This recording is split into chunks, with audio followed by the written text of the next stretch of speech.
Здравейте, приятели, аз съм Слави и днес ще ви представя втори епизод от новата ми поредица "Мистериите на България". В нея се отправяме на едно своеобразно пътешествие из най-тайнствените и мистериозни места на нашата красива държава.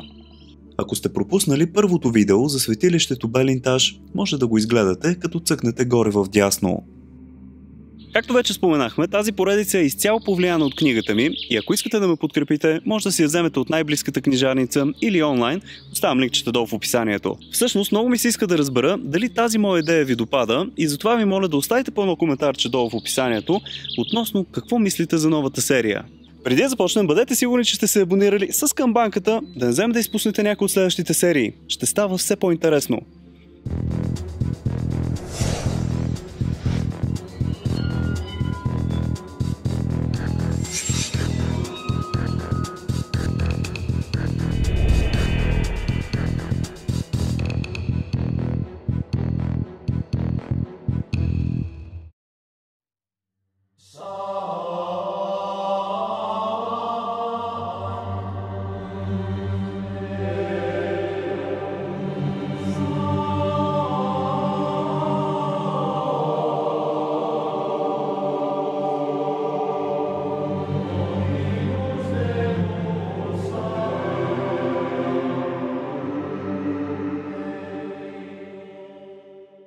Фокус на днешният епизод е загадъчната Кръстова гора, която е считана от много хора като едно от най-заредените места на България.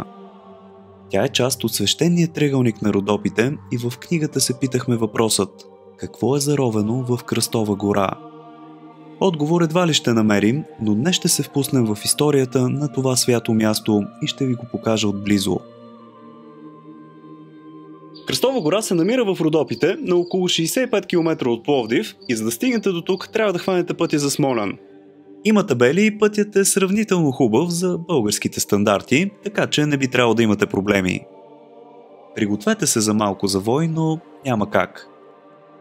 Като пристигнете, ви очаква голям паркинг, няколко магазинчета, а самият кръст се намира нагоре по стъпалата зад църквата. Тази местност тук със сигурност не е толкова внушителна колкото Белинтаж, но не по-малко мистериозна. През последните 20 години Кръстова гора се превърна в един от най-известните православни комплекси на нашата територия и тук всяка година на 14 септември се събират хиляди, за да отбележат Кръстов ден. Хората вярват, че на този ден Исус Христос слиза на земята точно тук, за да помогне на тези в нужда. Днес ще ви разкажа за няколко интересни легенди, които са свързани с тази местност, като всяка една от тях е подкрепена от исторически събития или думи на мъдри хора. След това вие сами ще си прецените на какво да вярвате. Едно нещо е сигурно. Всички хора, които са идвали тук, усещат да има нещо странно, нещо неестествено. Помните историята с китаеца от книгата ми, нали? Според най-старата легенда, на този обикновен родопски хълм е заровена частица от кръста, на който е бил разпнат Исус Христос. Самият кръст бил с толкова мощна енергия, че само дори парче от него е достатъчно да направи това място специално. Пациентството е заровено и никой не знае къде е. Ама в тая местност някъде. Нещо ми се огасва тук. Що така? Духа вятър. Даваш ли? Не се огасва. Пациентството е заровено някъде, а горе в... А сега ли? Искаш ли да ти пазя завет? А? Не наближавай, аз се оправя. Добре. Не. Се оправя, но... Парченцето в тази местност, викаше, някъде заровено. Ами, никой не знае къде е. Свещенство има частичка в църквата, донесена от някъде, не мога да ви кажа откъде. Тук излиза въпросът как парче от Христовия кръст ще се окаже на точно този връх в Родопите, и то в близост до други мистериозни места, каквито са Караджов камък и Белинташ. Аз се попитах същия въпрос, когато пишех книгата, и тогава се разрових за повече информация. Това, което открих, е доста интересно. Историята разказва, че Светият кръст е бил намерен, докато работници копаели основите на храм върху хълма Голгота в Йерусалим. Това се случва под управлението на римският император Константин, а майка му Елена поръчала изграждането на въпросният храм.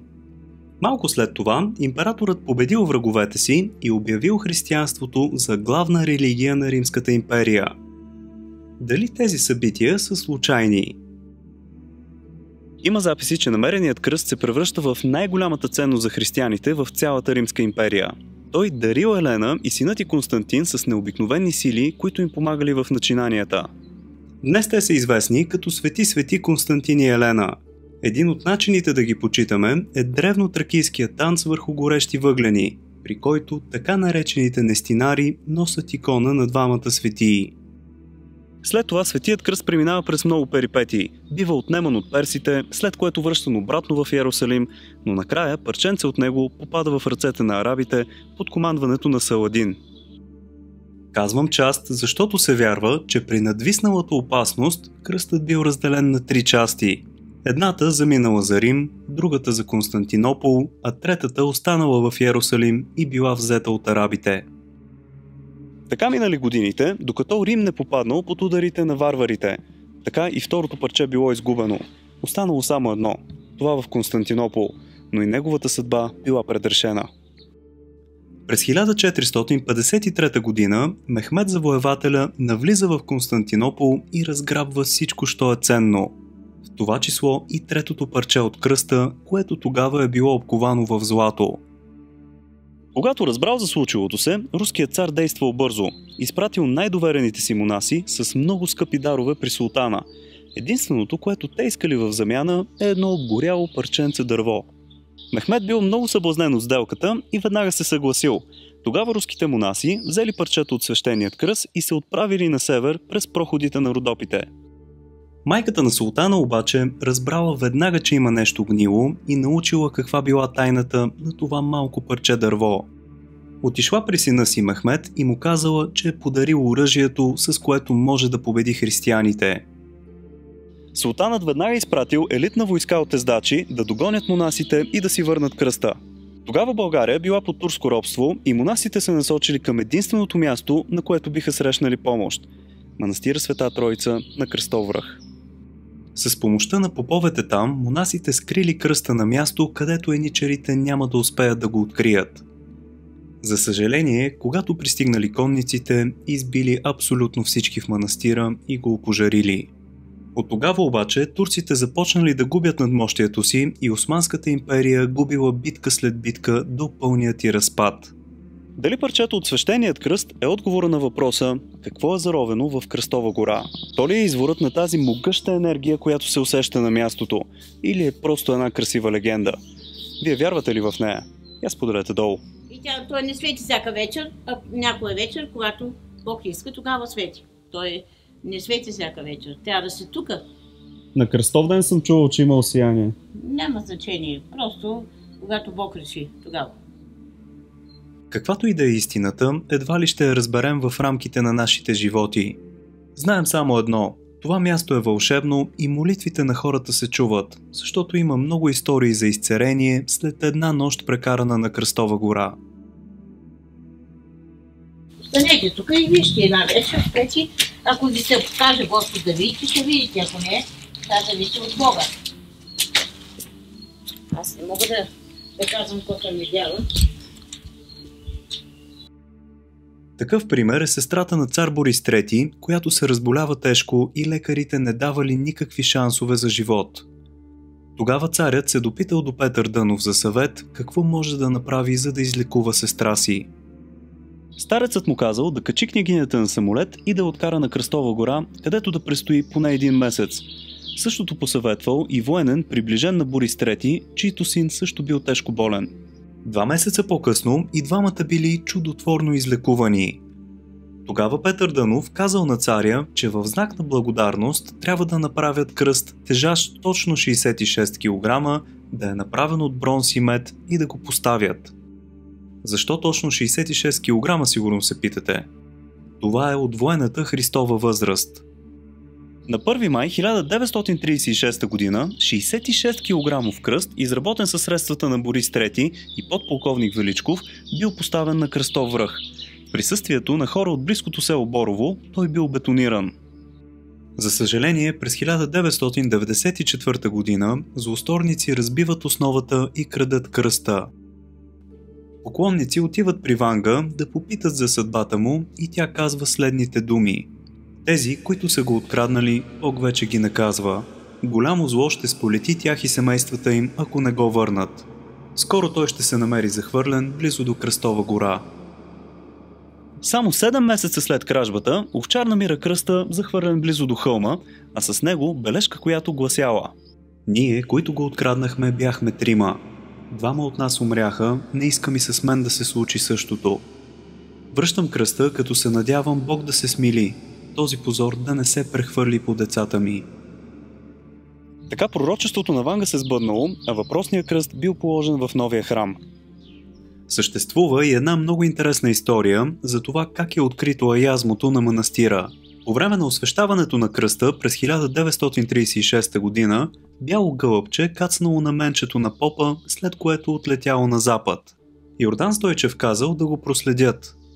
Гълъбчето кацнало на струпани камъни и след тяхното разчистване бликнала вода. Съществува вярване, че ако се разходите до аязмото и на връщане вдигнете което и да е камъче от земята, на него ще има кръст.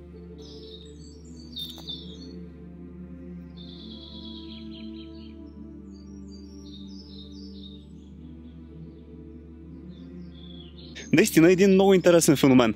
Я кажете, колко от вас са си намирали такова камъче? Друго поверие включва да оставите предмет на кръста, който да се зареди с енергия. Всеки път, като идвам тук, аз си оставям очилата и синджирчето, което нося. Някак си вярвам в това място и усещам силата му. Кръстова гора си остава едно от най-мистичните места в цяла България и ако не сте идвали, със сигурност си заслужава. Може да се пренощува тук или в селото под нея, което се казва Борово. Има много хотелчета и къщи за гости, в които може да изпитате прословутото родопско гостоприемство. Нека не забравяме, че това е мястото на боговете и тук наистина се случват чудеса. Какво ги поражда обаче е пълна мистерия. Та това е за днес, приятели. Надявам се този епизод и като цяло серията Мистериите на България да ви е харесала и ако е така, може да подкрепите с един палец нагоре. Следващия път се пренасяме в света на тъмните сили, защото ще посетим Караджов камък, мястото на мъртвите. Затова абонирайте се с камбанка, да не се да изпуснете този епизод. Чао от мене и до нови срещи!